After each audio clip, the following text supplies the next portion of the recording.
Hi guys! Nandito na naman po ako para maghatid sa inyo ng isang video na makatulong po sa mga small YouTubers na katulad ko. Monetize channel ka na po ba at gusto mong palitan yung counting, yung ADSENSE mo? So, nandito po ang ilang tips para baguhin po yung country ng yung ADSENSE account. Ako nga pala si Jennifer Fernandez po, ang babaeng hindi nagsusuklay. Please watch po ang aking video tutorials.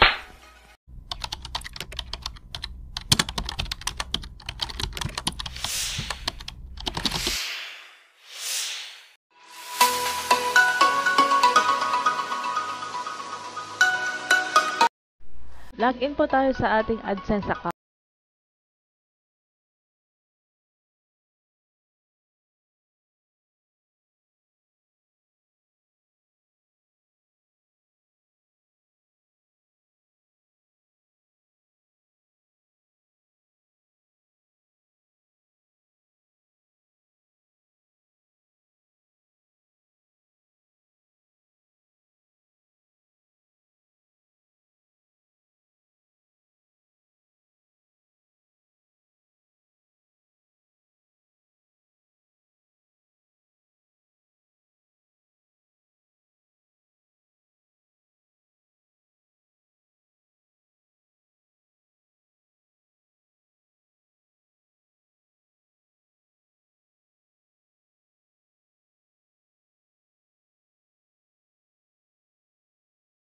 Kasi nakakatakot yung part na to.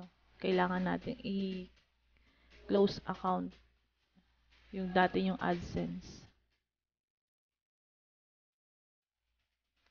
So, ganito po yung gagawin natin na guys.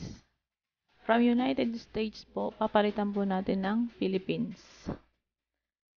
So, punta po tayo ng account.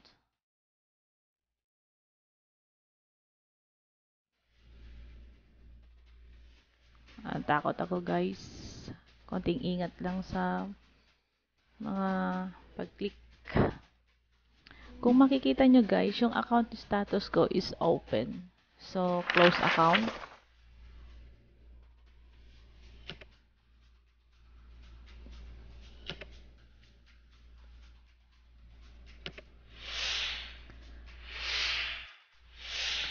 May mababasa po kayong statement from Google AdSense. Pakibasa na lang po ng maayos. Meron pong question dyan na anong reason bakit kinancel mo yung account mo. So, kailangan nating i-click yung others. Then, check lang po natin yung agreement.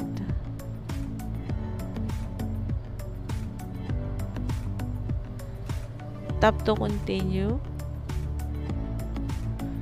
So, hindi pa po nagtatapos dyan ang close account natin. So, tignan po natin sa ating Gmail account kung may email si Google AdSense. So, meron po akong na-receive.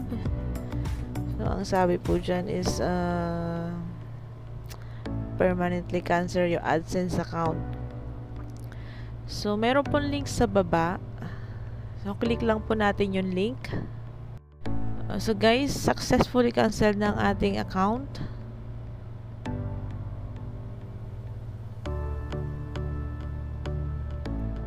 So, balik po tayo sa ating YouTube Studio.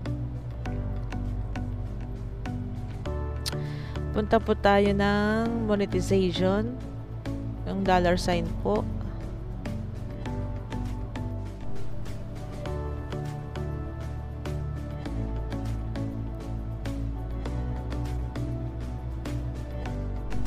Check natin guys kung active pa yung AdSense account ko.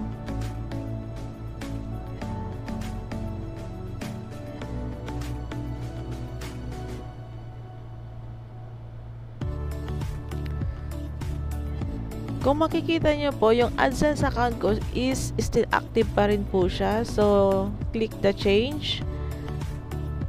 You are making important change to the YouTube channel. Completing this extra step will keep your data safe by making sure it's really you. So, proceed lang po tayo. After na proceed, continue lang po tayo para ma-complete your steps ng ADSENSE.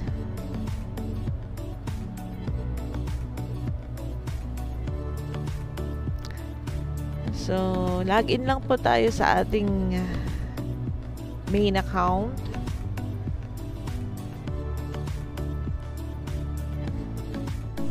So, may nakalagay dyan na get more out of ADSENSE. So, click lang po natin yung yes. Guys, nandito na po tayo sa select country. Konting ingat lang po sa pagpili ng country. So, pag nagkamali po kasi kayo, is babalik po kayo sa dati. So, konting ingat lang po. Ito yung nakakatakot. Kinakabahan ako, guys.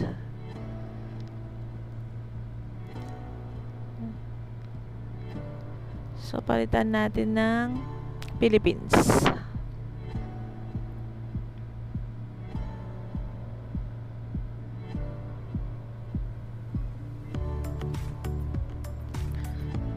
So, meron po dyang terms and conditions. So, click lang po natin yung box. Say yes. Then, create the account.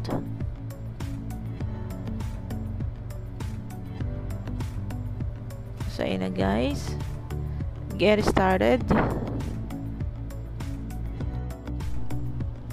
Fill out lang po natin yung mga question dyan.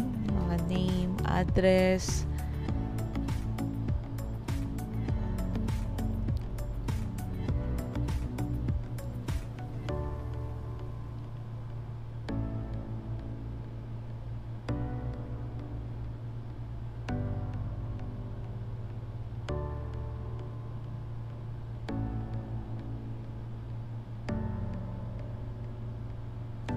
after po nyo fill out, click nyo lang po yung submit.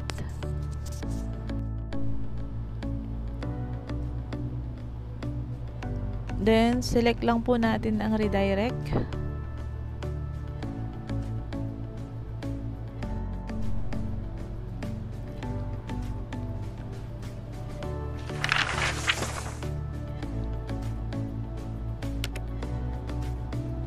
So, ayan po. Kung mapapansin nyo po, yung step 2 is in progress na siya. So, after po nito, check po natin yung email natin kung nag-email si Google AdSense.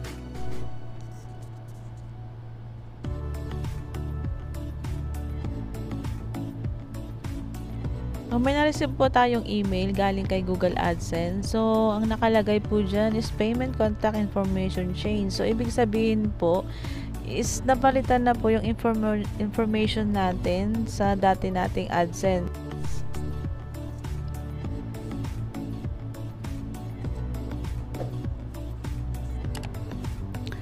Mag-antay lang po tayo guys ng 24 hours or 48 hours bago ma-update yung information change natin.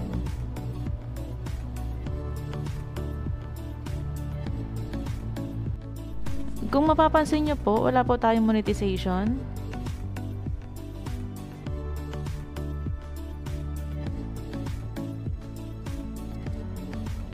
So, pagkatapos po ng 48 hours, balik po tayo sa ating YouTube studio.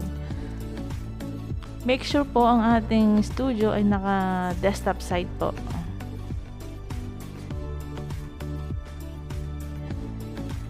Then, balik tayo sa monetization tab.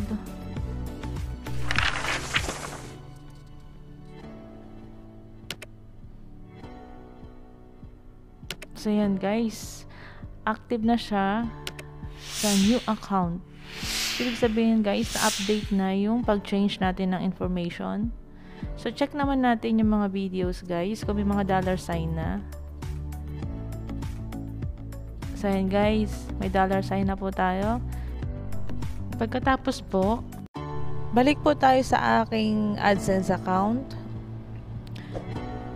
Kanina guys, di ba pinakita ko yung revenue ko? Meron akong 66.33. Kung mapapansin nyo guys, ang aking revenue ngayon is 00 na. Ganon po talaga guys. Pag nag-change kayo ng country, automatically yung revenue is magiging 0. Hindi na po siya maibabalik. So ngayon guys, tignan po natin yung country kung napalitan siya.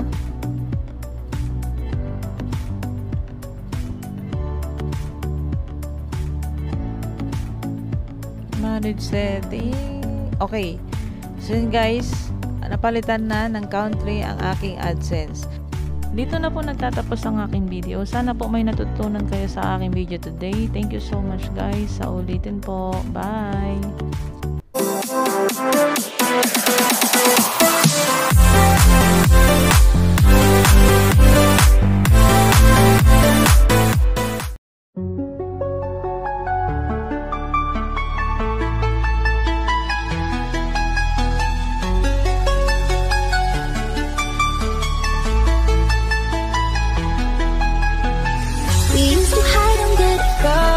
Staring at each other with careless melodies.